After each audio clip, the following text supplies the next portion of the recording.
أهلا وسهلا بكم متابعينا في الدرس الثامن من تعلم اللهجة التونسية في أقصر وقت ممكن. درسنا اليوم الاستفهام.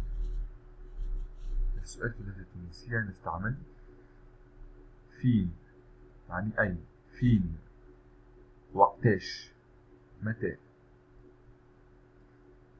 إيش نحوال، إيش نحوال، نستعملها هنا الحال، علاش، لماذا، كيفاش، كيف،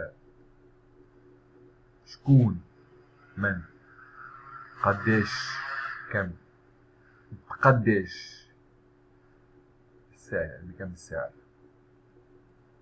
شنو، لماذا، شبيك، ما بك، ايش، ما هو. لنعبر عن حالة الاستغراب داخل السؤال نستعمل كلمة ياخي أو آخي. ياخي، آخي. مثال: ياخي فين مشى هو، ياخي فين مشى هو، أين ذهب هو. تعجب: ياخي شكون جا توا، ياخي شكون جا توا أو توا. أخي شكون جا تو أو توا، وتعني مات الآن. ياخي شبيك تعمل هكا، ياخي شبيك تعمل هكا، لماذا تفعل هكذا.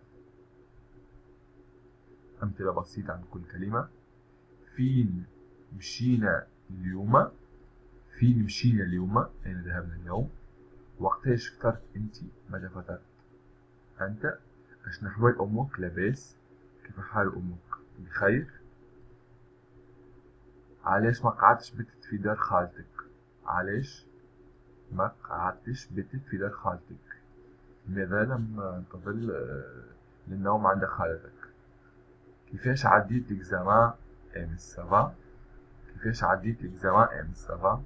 كيف جرى الامتحان بالأمس، جيد. شكون جابلك القضيات من السوق، شكون جابلك القضيات من السوق، من أحضرك المشتريات من السوق. قداش تحبني نشري من خبزة، قداش تحبني نشري من خبزة، كم تريدين أن أشتري من خبزة. قداش البول هذا، قداش البول هذا، البول يعني المريول، القميص.